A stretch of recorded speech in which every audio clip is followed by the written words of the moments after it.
All right, everybody, let's get this started. Hello. It's a really great turnout today. You guys have some fans out there. Thanks everybody for coming. We're happy to have you here for our ECI webinar today. This is the fourth session in a series on how to do assessment and measurement of character in the university. We've had prior sessions here in live webinars. We will have two more sessions in this series, but neither of them will be kind of live sessions like this one is. They will happen at our conference in the first week of December at Wake Forest University, and we are recording them and we'll put them on our website under events on the ECI webpage. Under events, we have all of our past webinars, the ones in this series and other series, and we will put them there for your enjoyment. They're great teams also. One of them is Rich Lerner and Elizabeth Dowling at Tufts, and the other is led by the Wake Forest assessment and measurement team for the college, Becky Park, Susan Fesperman, and Jessica Kaler, who does assessment and measurement for our professional school. So both of those will be great sessions too. Look for those. Unrelated to this webinar announcements, our new RFP came out this week. So start to get the wheels turning about what amazing character projects you're going to do next year and come apply for funding. We do have several sessions set up where you can come and get information about those grants if you're thinking about applying for one of them. We have 3 different types of grants, one for individuals and 2 different types for institutions. So all that information is available on our website. You can also register there for the webinar style info sessions. The first of those are next Thursday. We have 2 separate 1-hour sessions next Thursday, so you can sign up for either one of those. We will be taking a break from live webinars aside from the grants info sessions in December for our conference, but in January we'll come back with the ECI book club and this webinar series, which is our equipment webinar, our how to do the work of educating character in the university. Okay, so that's it for announcements. Let's get to today's business. So today I'm really excited to have these 2 scholars with us. They are Kendra Thomas, who's an associate professor of psychology at Hope, and Elise Dykhuis, who is assistant professor at West Point at the U.S. Military Academy.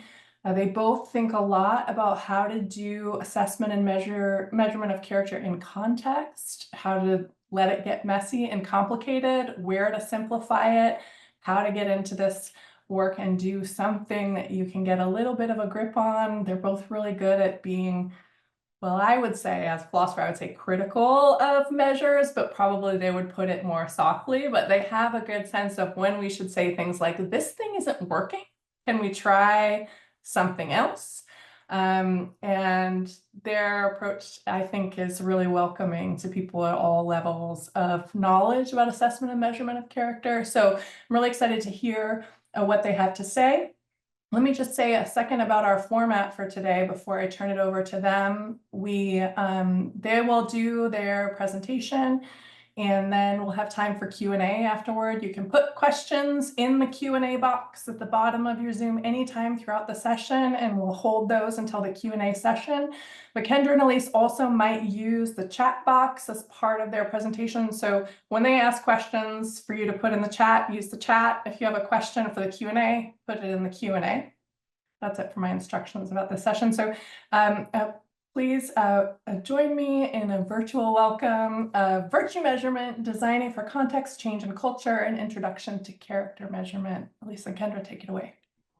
Great. Thank you so much for that introduction, Jennifer. And thank you all for having us here today. I'm going to kick things off, and then Kendra and I are going to trade off in kind of talking about how we've done work to design measures that are, not only specific to the work that we're interested in, but also we think are generalizable frameworks in thinking about measuring character in general. So I'm just going to share my screen really quick. Hopefully everyone can see that. So again, as was mentioned, we're really going to talk about thinking about these general frameworks and how we design for the specific context in which we're doing our work. I'm primarily working in the higher education space. Kendra is working cross-culturally in a lot of different ways. And so we're going to kind of touch on how we use these frameworks and apply them in our specific situations, and then think about and brainstorm how these can apply to the projects that you're working on, courses that you're building, programs that you're designing, and providing opportunities to really discuss those things in the context of this talk.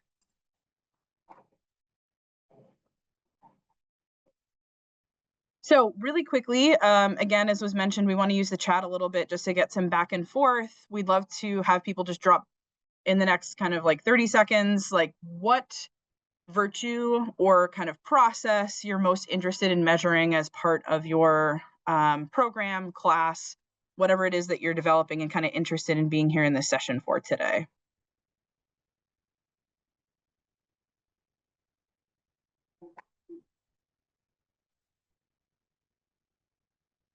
Okay, good. So we've got generosity, empathy, listening and dialogue, practical wisdom, intellectual humility. Intellectual humility peeps out there. Love it. Great. Awesome. So we'll come back to some of this. Feel free to keep dropping some of these in the chat as we go on. This is not like a discrete ask, and we'll kind of talk about how this can work again with the frameworks that we're using in thinking about assessment of character. So as is pretty explicit in our talk, in our title, is we want to do 4 things essentially here. There's 4 really crucial elements to what we're trying to do, which is A, measure. We want to capture something in order to indicate that we're doing something, we're having an impact, that we're shaping something in a new way. We want to measure character, which, as we all know, can be really difficult. A, when it comes to figuring out how we want to define that, and then figuring out what's the best way to actually capture the elements of character that we think we're actively changing. And based on change, we want to measure development. So we not only want to know, does this person have this or not have this, but to what degree, again, are the things that we're implementing actually shaping people in new ways? So we're not just interested in sort of these static understandings or what we might call cross-sectional understandings, these kind of one point in time measurements. We want to know, are we doing something that's actually making people reconsider the ways that they've been, or actively change their thoughts, feelings, or behaviors? And then we want to do that in context. We all are coming from different institutions with different goals, with different aims, and with different methods through which we think we can best get through to those that are participating in the things that we are creating. And so we want to make sure that we're not just creating something generic, but something that's going to connect with the lived human experience of the people that we're actually working with.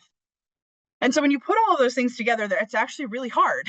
Each of those elements on their own is really difficult, but it's also the case that it's something that we actually really struggle with specifically in character measurement work.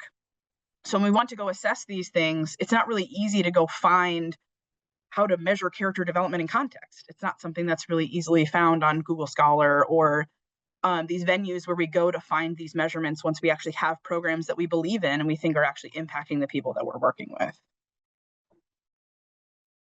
So just to frame the problem, a lot of what I'll talk about is work that I've done really closely with my colleague Peter Meindl here at West Point. And so all of these ideas are coming out of the collaborative process that we've had in thinking through some of these issues, but I know that there are shared concerns across doing this work. So the first is a lot of character measurement is really ineffective. Some of you have maybe experienced this by having programs that you know you've seen active change in individuals that have gone through it, but you haven't really detected that change with the measures that you've implemented.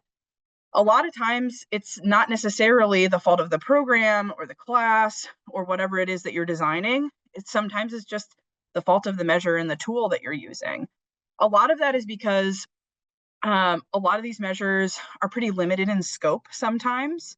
So they're very focused on a particular type of character, a particular definition that might not fit what you're trying to do with your work. It's also the case that they're not really related to things that we actually care about. So they might measure something that looks like humility, but it doesn't actually predict behavior that we think is related to humility. So we would call that a lacking predictive validity in using some of that assessment speak. It's also the case that these measures aren't really designed to measure change. So one of the big issues is if you want to measure development and the measures aren't designed to measure development, then you're already in a pretty bad spot. So if it's the case that the measure isn't developed to actually capture the thing that you think is happening, which is change, then you're not really setting yourself up for success. And it's not a matter of any fault on your part by trying to adopt the measures that are out there. It's a flaw in the measures that exist because it hasn't really been a goal of character measurement to figure out up until recently, how do we make these developmentally sensitive? So the first issue is they're ineffective in meeting the goals of measuring character development in context. The second issue is they're inefficient. Those of you that have seen, and I'm not calling out any measures to undermine them, but just as an example, the VIA, for instance, if you use the full version, is like 240 items, which is a lot.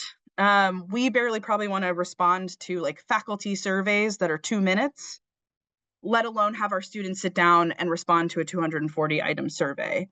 So this inefficiency becomes actually an issue for the third problem, which is tedium. So not only are these inefficient ways of measuring character, if I have to go through a 240 item survey, I'm probably going to get tired and I'm going to get really loose with my answers by the end of that survey. So I get bad data. But the tedium of that is really what undermines our ability to actually make any meaningful interpretation of those long assessments of character. It means that you probably have maybe a lack of endorsement from teachers or facilitators because it takes up time, but it also means that students are probably less likely to engage.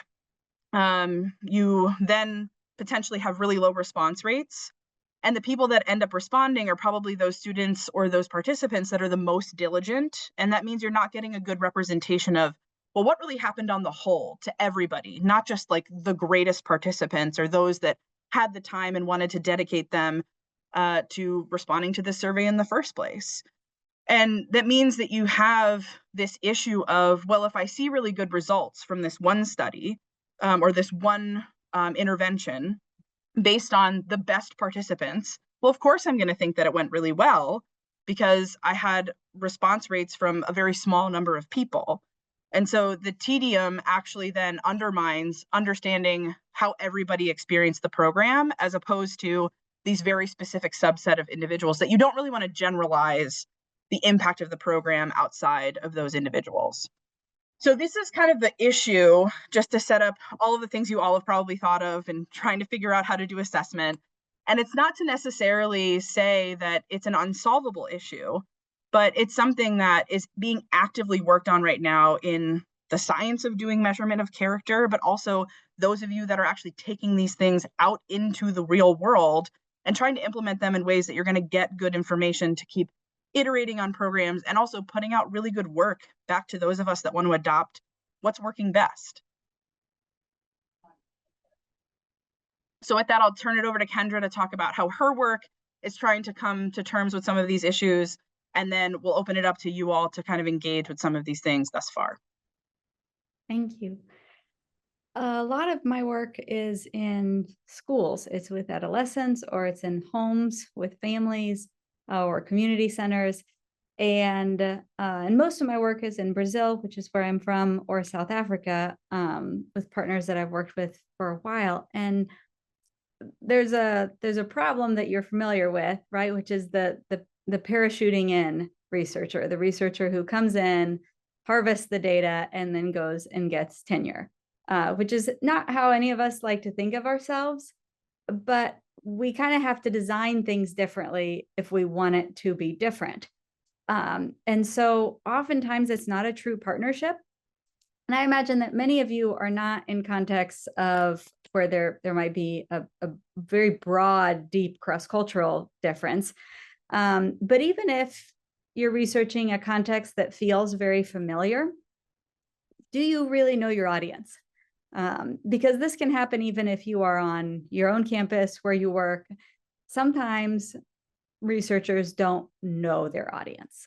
And every measure is going to be culturally bound. There is no global universal measure. Measures are tools, and sometimes they work better, and sometimes they work not as good. And we want to start with the perspective that if it's important, it should be measured. And measurements are imperfect. And so there's no idealism of if you can't do it perfectly, there's going to be flaws in how we do any of it. And so I'll point out some of my own, and I'll give examples that, and I wonder about giving such specific examples, but I think it's really helpful for learning for you to understand the specific examples that I've encountered. And then Elise will also offer some specific solutions and my specific solutions. And these are kind of out of the box solutions to kind of specific problems. But I think that by showing some of how we've problem solved, you'll find your own separate, specific way to handle your own project, right? Know your project, know your context. And so here's in the next slide, I'm just going to show a few ways that I've collected data in ways that were ineffective, right? And so with the first example, it's they're measures from Brazil. We were in a situation, and actually both of these work in Brazil and in South Africa and projects that we've done, where there's just a cultural mismatch. And Elise, you can put all of them up there because I can just talk about the whole thing. So for example, measuring hope and social responsibility, just two projects over the last 5 years that I've worked on. And I'm not putting these measures down. I mean, I kind of am putting these measures down in a specific context, but I will say that the measure for hope, so this item, the very first item that you see on the left, I have been pretty successful in life. That comes from the most commonly used measure of hope. It is a measure that I have used in the past and I will use in the future.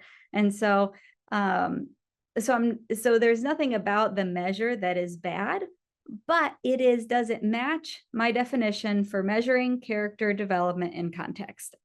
And so in the context that I have studied it in, it doesn't sound like a virtue. It sounds like a goal orientation, right? And so if I want to study a goal orientation, that might be good. If I would want to study a virtue, then that might not be. Then one of the reasons why I think this measure has been so well used is that if you ask about people's past successes, you can kind of predict their future successes, right?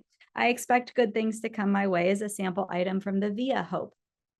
And in the context where I've collected data, in context with high adversity, where success is a lot more based on maybe the bureaucracy or socioeconomic status and really low social mobility societies, then defining hope in a success or good expectations way doesn't really match what we had designed the intervention around, because we weren't designing the intervention around this definition of hope.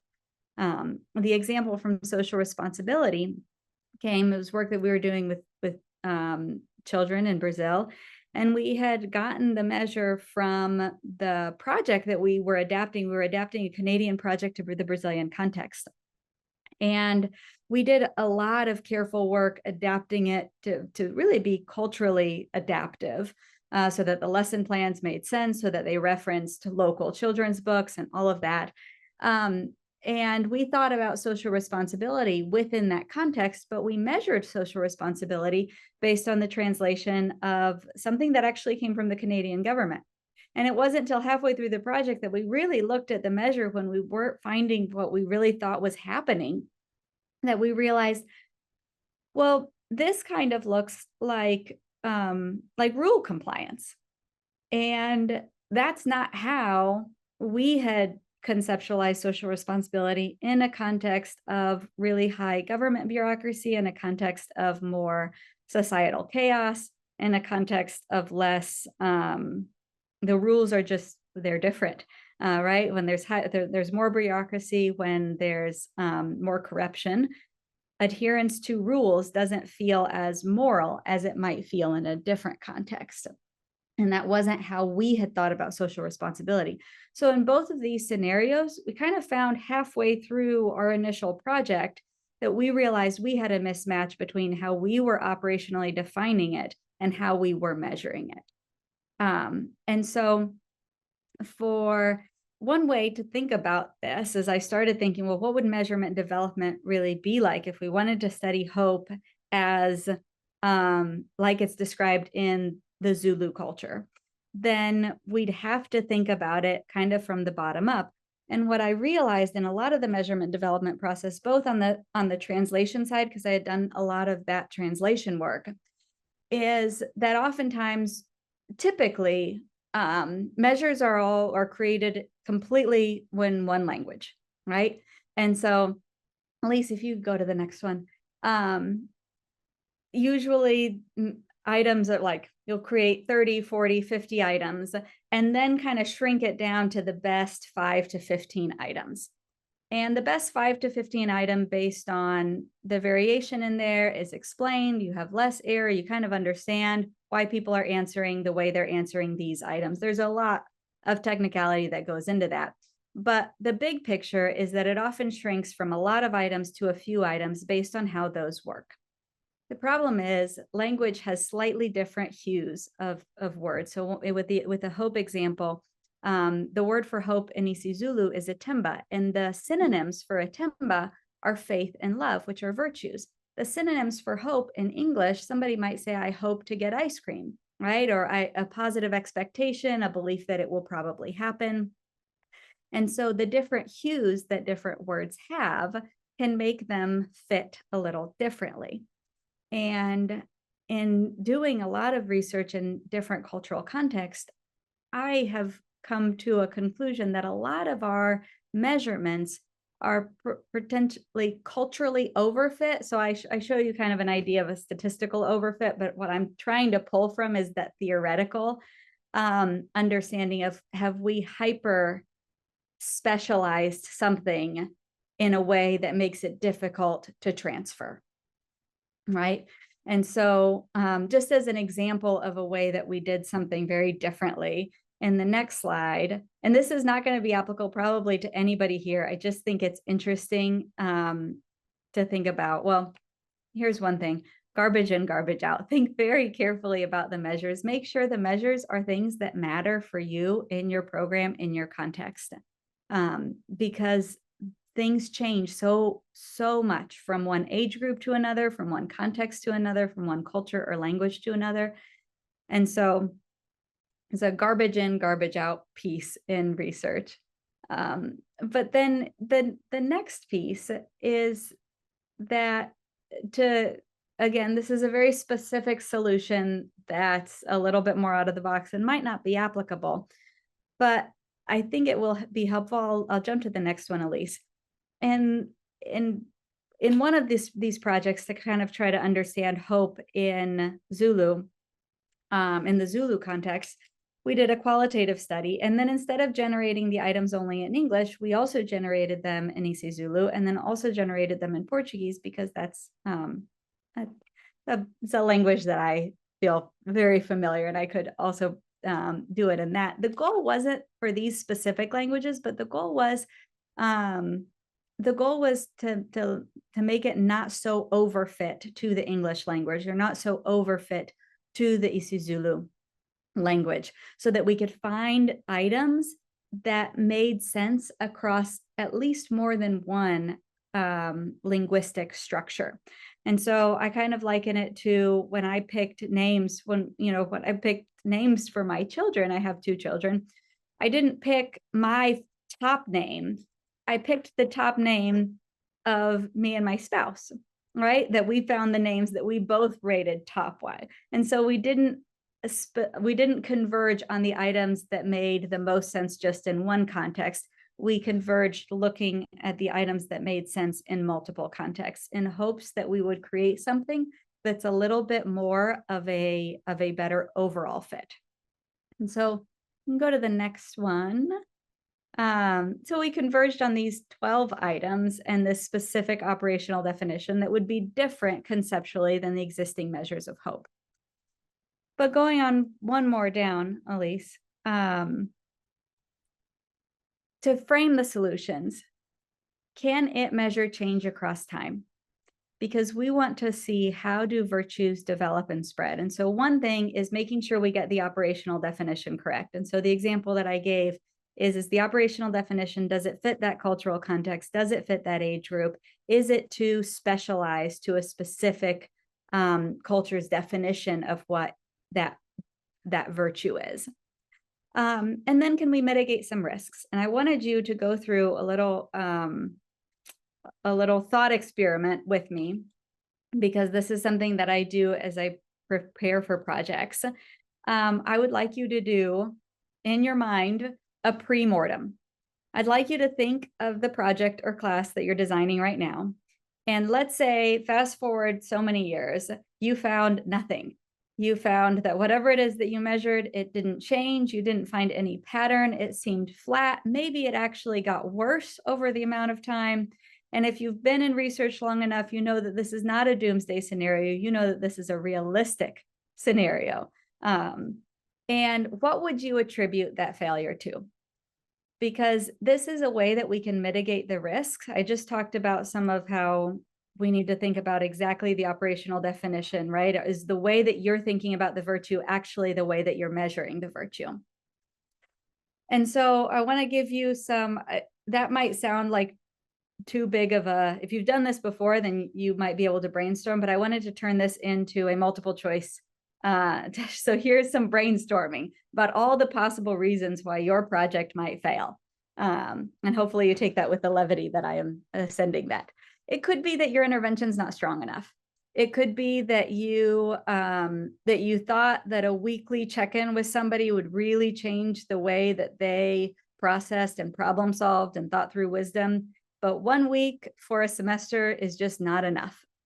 Or maybe it wasn't long enough. Maybe it was actually a good amount of dose, but you measured it too soon. And you really should have built in a 6-month out or a year out assessment, right? Maybe you didn't measure it well enough. Maybe the operational definition is off in the examples that I gave, or maybe there's a self-report bias. Maybe people are giving you the answers that they want to be true. Or maybe there's a ceiling effect. Maybe on a 6-point scale, everybody's giving you a 5.5 right off the bat. And so in the chat, if you could, we've already started seeing that, if you could put in your pre-mortem, and if you want to come up with a different one, by all means. But if it doesn't happen the way that you hoped it would happen, why do you think that might be? You could drop it in the chat.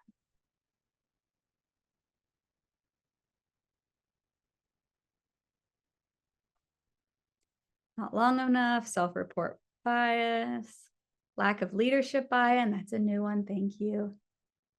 Inability to measure actual behaviors. Operational definition is off. Not enough variability in the scale. Thank you, Elise.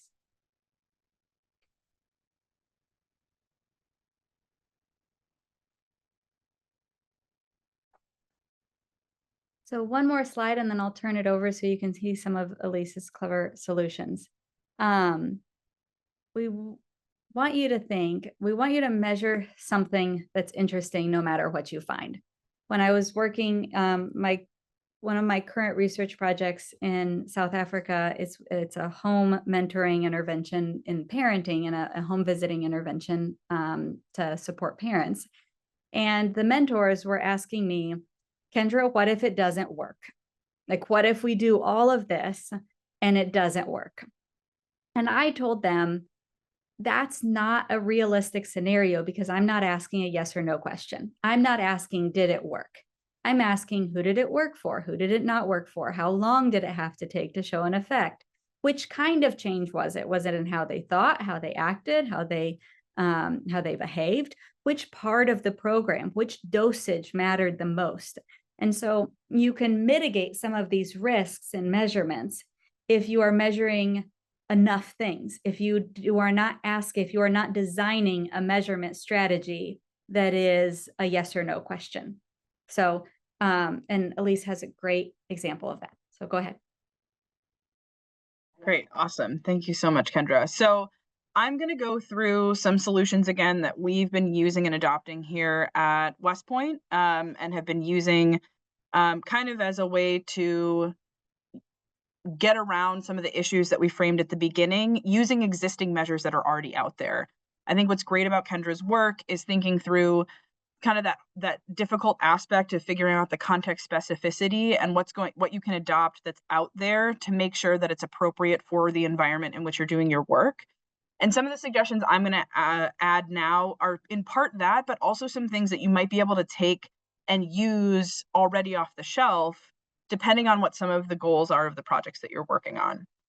So in thinking about framing the solutions from what we've been doing here at West Point, the central question that I really want to make sure we focus on is this part of development, which is what is reasonably going to change due to my course, my program, et cetera. Some people put in the chat when we were thinking about the pre-mortem, what are some of the reasons why we might not see change? Some of it is the duration maybe doesn't match the appropriateness of the measure. And so I'm going to give some suggestions of things that actually are quite malleable in the short term, psychologically and behaviorally, that also we can capture in the short term to see and capture change while we wait out some of those longer term delayed effects of character development. So as an example, oftentimes we use what we call domain general traits, which are these kind of big questions and items that are very broad and they're not context specific. So an actual item from a measure of humility is I am a humble person.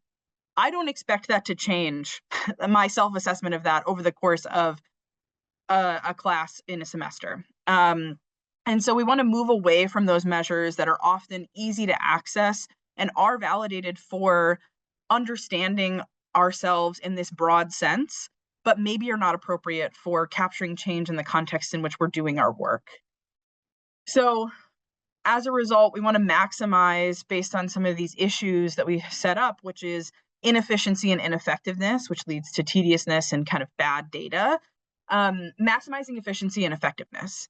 So something that we get asked, and we got asked a couple of years ago when my colleague and I started working here, was if you could ask only 10 questions to capture effects, what would they be? And of course, we're never going to get to that, but it's a nice goal to have to think about what are the best, punchiest things that I can collect to best understand what I'm impacting. So it helps you to hone in on what are the critical elements that I realistically think I'm going to change. And then how do I make sure I'm using something that's going to be engaging for those that are participating in the program and also going to give me good information. So the three things that I'm going to talk about are key developmental factors, seed traits. So we're not getting rid of trait measurement at all, but we're being very specific and very selective. And then how we increase engagement from those that we're asking this information from. So if you think that your measurements are ineffective and inefficient, key developmental factors are something that you could implement as part of your measurement strategy. We call these the 3 M's here at West Point. The first is mindset, having a growth mindset and self-efficacy around character. So believing that character can change generally, like you think it's a thing that can change just for anybody, but also that you can change your character. If you feel as though you are somebody that can't change something about yourself, it's not that you won't change, it's probably just going to be really hard for that to happen. And this comes from the growth mindset literature, but also the self-efficacy literature and social psychology. And you can use just growth mindset items. There's a moral growth mindset set of items that Heyman Han has put out that are really just adapted from Carol Dweck's items. There's a couple that we've been iterating on, but these are short and efficient metrics in order to look at, are you even at the starting place that we need you to be in order to be receptive to a character development program? The second is motivation or desire to be a person who inhabits these characteristics. Somebody that values and desires to change their character. This comes out of what's called the volitional personality change literature. There's been some work done in the character development space, but how do we harness these things? Especially, again, I'm coming from a college student context. these volitional elements of development that our students are starting to take on, especially in the higher ed context, how do we ensure that we're hitting on those motivational elements? Because that's going to drive a lot of what they choose to do in their free time. If they're not motivated to be a person who's humble and kind, they're probably not going to do stuff that's going to make them humble and kind. So understanding if those things are happening and if they're inhabiting those desires, we can probably assume that in the long run, we'll see character development in those spaces. It's also the case that we can look at norms in the context that we're in. So are these things that are valued by the institution? Are these things that are valued by friends and family? Are they things that would be supported by friends and family if these are things that I would actually want to develop in myself?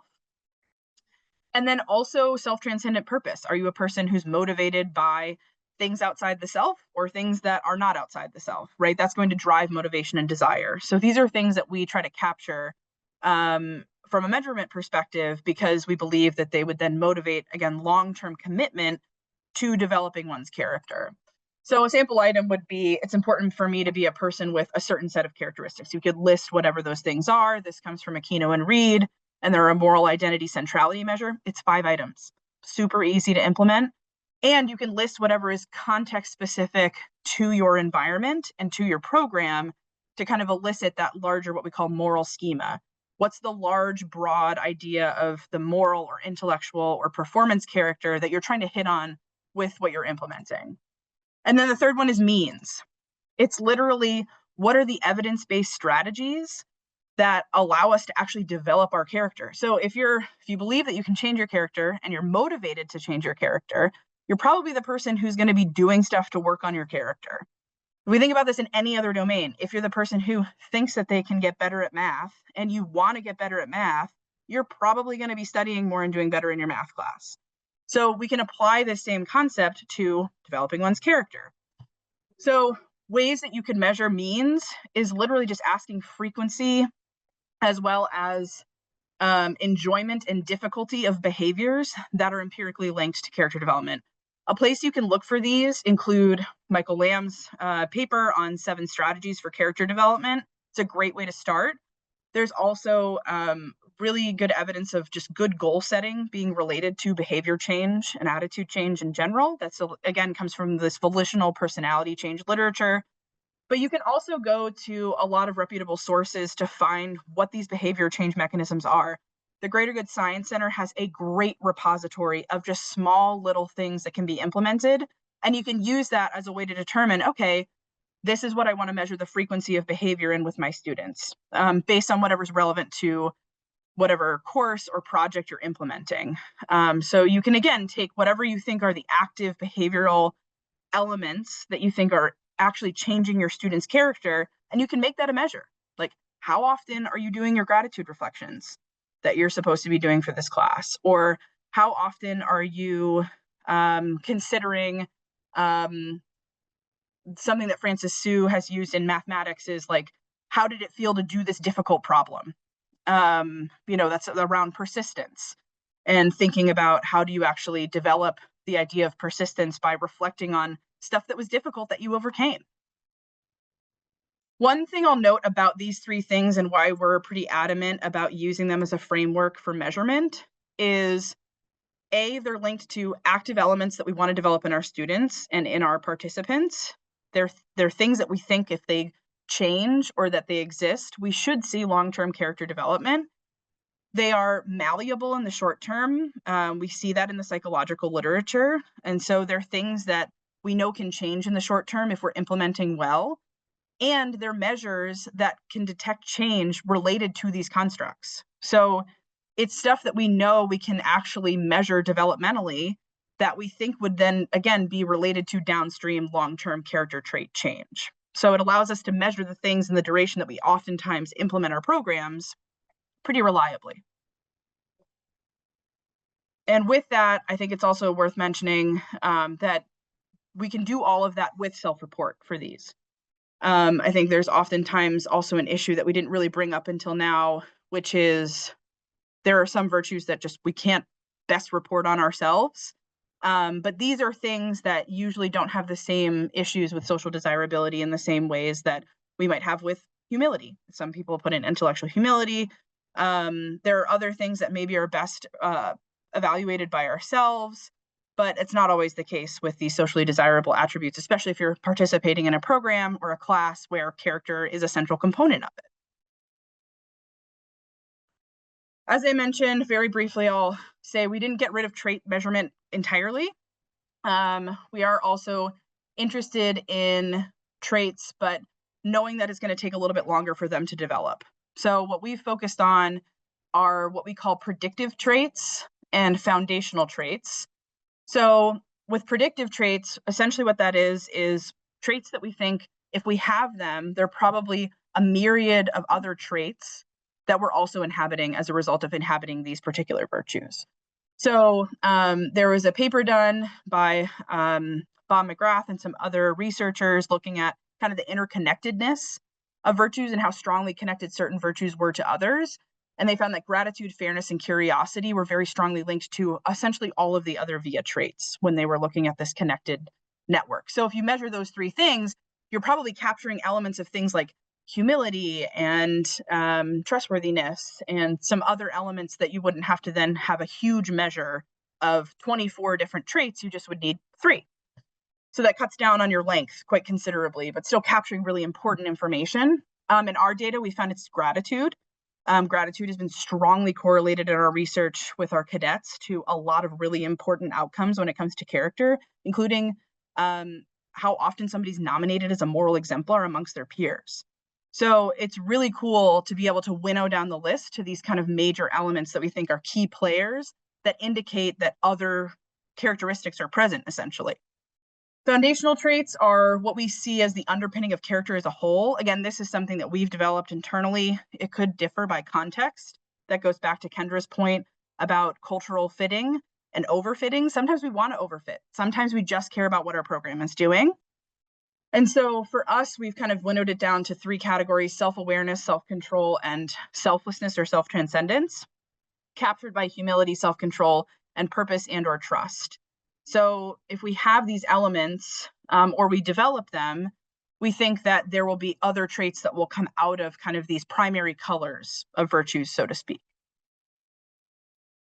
One last thing to throw out there is if you're interested in detecting change over a short amount of time, but you really do want to focus on measuring traits, I would highly recommend thinking about state measurement. So all that means is you're changing how the question is worded so that it's not just like, I'm humble, but in the last 2 weeks or the last 6 months, like I have, and then you kind of use that trait measure to capture over a particular amount of time, do you feel like things have changed?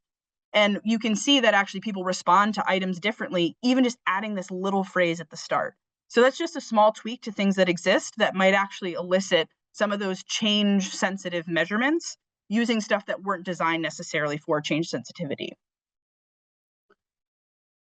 And again, just to reiterate, these will be context and culturally specific. So although some of these things that we think are foundational to what we're doing here, you might think that there's something else that needs to be thrown into the mix. But again, this is really focusing on what are the biggest bang for your buck traits, as opposed to let's just throw, everything at the wall and see if we capture anything. And the last thing I'll talk about is if something is tedious, and then we'll be able to open it up for questions. If you are like, I have to have a long survey, I'm so sorry. That's okay. There's ways to ensure that you keep the interest of the person that you're getting the information from. So we have talked a lot here about how to make assessment more engaging for the person that's being assessed. The big thing that we talk about is offering feedback. So integrating some sort of feedback mechanism into the assessment, either immediately after the fact, have them look at it, review it, talk about it with a person, talk about it with you as somebody who might be a trusted advisor. This can be looking at within change, so from one point to another for a particular person, but it can also be kind of like, how do you set up against other people in your group? Like, are you somebody maybe that needs to work on, relative to your peers, their trust or their honesty?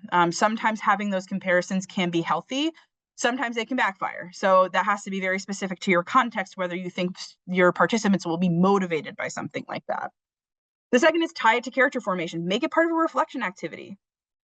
Have them do the assessment and then think about the assessment. You don't even have to give them the feedback. They just have to think through, like, how did you feel when you were answering those questions? Why might it have been difficult? We have a lot of students that take these surveys and they're like, oh man, really did not like answering that or giving that feedback, and have them wrestle with that discomfort as part of their own character formation. And then make the purpose of the assessment clear. If you're not going to give them the feedback, let them know. Let them know what this is going into, and that might further engage them in wanting to participate. If they've found the program or whatever it is that you're designing meaningful, they're going to want to give feedback and they're going to want to help it grow. And so I think, participation on its face is also a good metric of how well the program went in the first place.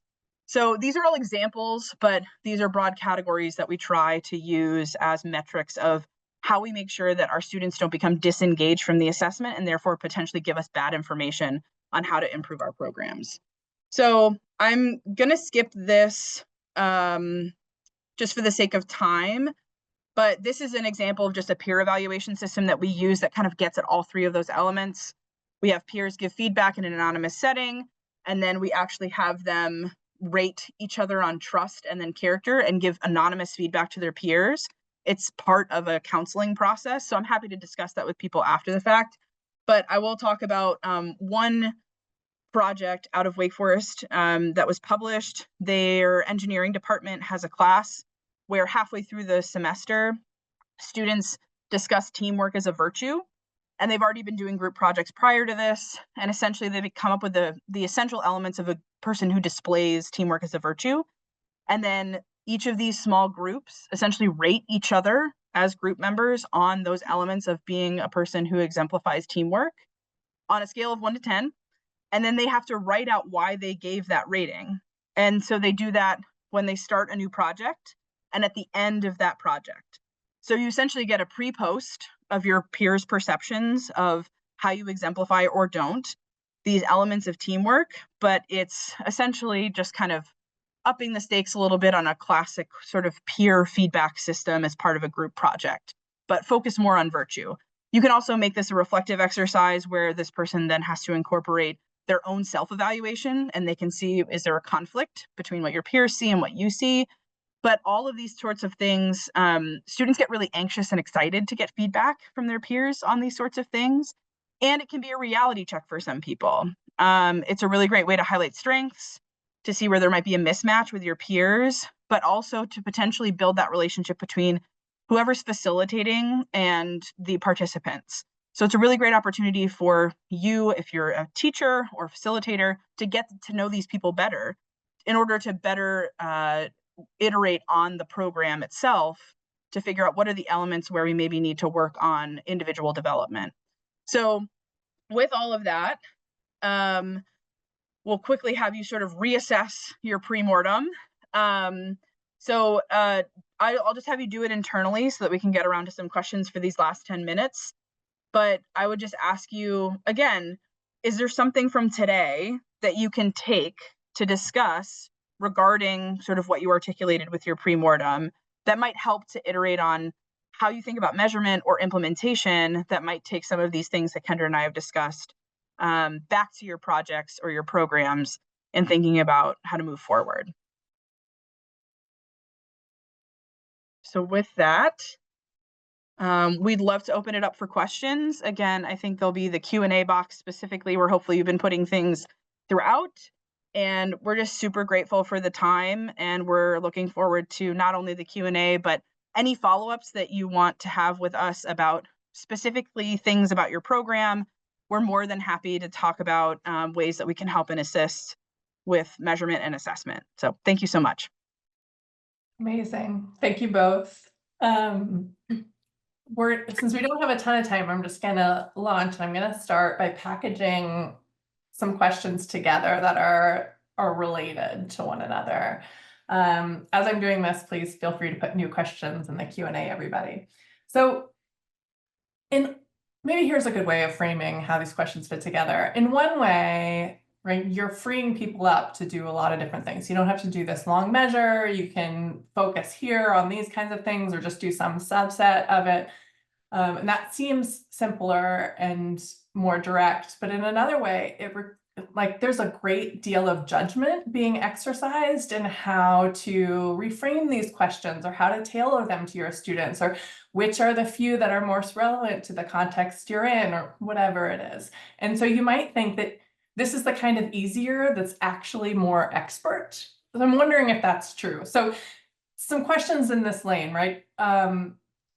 One simple one, is this information anywhere that's written out where people can sort of follow through, a paper or your website where they can sort of go back through everything that you've said and kind of work through the details and think about what might work for them? How much expertise does someone need to have to get something like what you're talking about going in the right way? And then last one in this spot, suppose that we don't have anybody on the team that has your kind of expertise. Where do we start? What are a couple of things that you think might work for almost anyone? If you could, how do we pick out a piece that we can get a hold of to get going? Yeah, I'll jump in, and then I'd love to hear Kendra's thoughts too. I think if you were starting out from, it's kind of your last question, I would say my strong recommendation would be start with the 3 M's. Finding a mindset measure, finding using this moral centrality measure, and then articulating the means through which you, like when you're doing your student learning outcomes or you're doing your program outcomes, you're articulating the activities that you think are impacting character. And so you can just adapt that into like, how often are you doing this? How much are you enjoying these activities, and how difficult are they for you? And those will give, I think, that will pay dividends. I think that's probably the most off the shelf thing that we've talked about today, is taking those measures and then applying them to whatever metrics of whatever characteristics you're interested in. So, do you think that your curiosity can change? Do you think that your gratitude can change? Right? Those are easy questions that you can track over time. And then I think the next step is articulating, like, what are those core virtues? What are like 3 things that you're like, I'm sure that these are going to change? And then I would say, at that point, start to reach out to our academic, community. There's so many people doing research on developing measures at this point on specific virtues. And that's one of the great things about this network and some of the other networks that exist, is this is such an open community for sharing those things. And people are so open to providing what they're working on, that I think that would be the next step of reaching out to people who are doing this work. And again, Kendra and I are happy to share what we've been working on. I think that's one of the hard things about these types of sessions, is everybody's got their own specific thing, which is awesome, but there's so much out there and so much depth to each of one of those virtues that it makes it hard to give like an off the shelf. But the 3 M's, I think, would work for anything, quite frankly. So that would be my pitch. I would add to that of like, carefully read the items that you think. So when somebody says like, oh, I'm going to get this measure for generosity, forgiveness, accountability, read the items, make sure that makes sense for you. And even if you can't do ideally, there's a lot of things that people would do, but there's no single research project that's going to be ideal. It would be great if you could get some pilot data. If you can't get real pilot data, but you could give the survey to 3 or 4 students that are in front of you in this office hour and just ask them to give you some feedback or something. Get as much feedback as possible. If you could actually do a pilot study, that'd be great. But if you could just give it to a handful of people, and that is already helpful. And so it's finding like what is feasible that I can do. Complete it yourself. Because sometimes I can't tell you how many times I think, oh, like, this is a great survey, this is a great questionnaire. And then I go to complete the questionnaire that I wrote. And I think, well, it depends. Are you thinking about this? Or are you thinking about that? And then I start the it depends like internal dialogue, because thinking about it as an author and thinking about it as a participant is really a different framework. So those are some like within range, and then have some healthy fear of picking and choosing as if it's a salad bar, because sometimes like taking a measurement out of the context that it was created you just don't know exactly what's going to happen. So just have some healthy concern for that. We have a question about the sort of duration. So you were giving a lot of examples of semester long things where we have to sort of, scale it back to think about what we can do in that amount of time. What about shorter interventions? If we're doing, we have a lot of people that do sort of orientation programming or some sort of summer workshop. If something's going to last a week or a couple of weeks, are there things that we can do to track something so brief? Yeah, I think that goes back to like the planning part of it, where that kind of core question of like, what do you reasonably think will change? Is it attitudes towards this type of program? Is it the increase of use of particular services or communication with a particular group?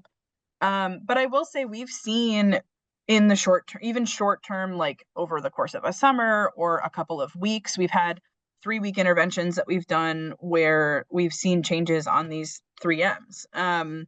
Again, the big place where you're probably going to need to have more patience is if you are curious about changing someone's generosity, then, you have to be willing to kind of be in that fight for a long time when it comes to getting assessments. So again, I sound like a broken record, but I think that depending on the intensity of it, you probably will get a lot of movement out of that. But again, it goes back to the core question of like, what really is it that you're trying to get at? And oftentimes with those shorter interventions, you're not going to see a change on a trait measure. And we have a few questions about the seed traits. And so we only have a couple of minutes, but let me just throw a couple of them out there. So one of them is, are there any epistemic traits that sort of serve that anchor role the way that something like gratitude does for the moral traits? And then another one is there a kind of, so we were just talking about, for a short intervention, maybe you can't measure X, but you can measure Y. Is there some sort of inverse relationship between like the things that we actually want to get to, the sort of core things that might be bigger, and what kind of space we have to have in order to get to them? So with epistemic traits, we haven't, I will say empirically, we have not found anything that has that same core mechanism. Again, it depends on what you're choosing to measure. For us, the big epistemic trait that we've been focusing on is intellectual humility, actually as our way of construing humility. So I would probably say like this idea of, acknowledging limitations, those sorts of things, I would imagine kind of has that central theme. So again, I think it goes back to if you think that that's a core element of the institution or the context that you're a part of, I think that's where you make the investment is kind of upfront in kind of committing to measuring those things. But empirically, I've not found them. I know there's other people on this call that maybe have had that success, but it's a great question. And then when it comes to the bigger stuff, the question was more about like, how long do we have to commit to it to sort of see the change? Yeah, there's some sort of thought here that there are the kind of anchor traits, Right. but what it is to be an anchor trait might be that it's just the kind of thing that's hard to get a grip on because it's involved in everything and would only change over a longer period of time and so on. Yeah, I mean, again, that's kind of like an empirical question that I think we have yet to have the resources. I mean, thanks to ECI, hopefully our team is going to be able to like look at those things long term with our grant. And I know other people have looked at these things longitudinally. There's work out of Harvard and Baylor, as was mentioned in the chat, as well as some other places that are committed to understanding these things longitudinally. It goes back to the balance of like, if we trust that the measure is actually measuring change, then how long? And I think we're still wrestling with that first part, which makes it really difficult to answer the question. But in my mind, I would imagine like if you're really committed to like throughout the college experience, there are certain things that we think probably change over the course of the 4-year experience. And so I think if you think about it in the context that way, you can probably isolate some things that like, if it doesn't change, then it's probably an issue more with the measurement than it is with the actual process itself. And then you can move into the territory of like, doing different types of data collection, qualitative research, those sorts of things that might better capture those elements in ways that maybe a quantitative measure wouldn't. I would again, if you think about purpose in higher ed, like that should change. Like, that's something that should change, at least amongst one subset of the population, to Kendra's point about like, who did it work for, who didn't it? And I would point everybody that probably already knows what I'm going to say to, Ann Colby and Bill Damon's work on how to maybe capture those things over the course of the long term. Well, we're already a couple minutes over. I indulged questions maybe longer than I should have. I'm usually pretty good at keeping us on time, but this is very interesting, and there's so many things that I want to ask you. Thank you both so much for being here today. We really appreciate your time and expertise. And to everyone, I hope we'll see you again after the break. And remember that there will be 2 more sessions in the assessment and measurement. We'll have them online for you to review, as well as this session will be up there so that you can go back and watch it again. And if we can persuade Elise and Kendra to send us their slides, we'll put those up there as well. So thanks everyone for coming, and have a great day. Thank you.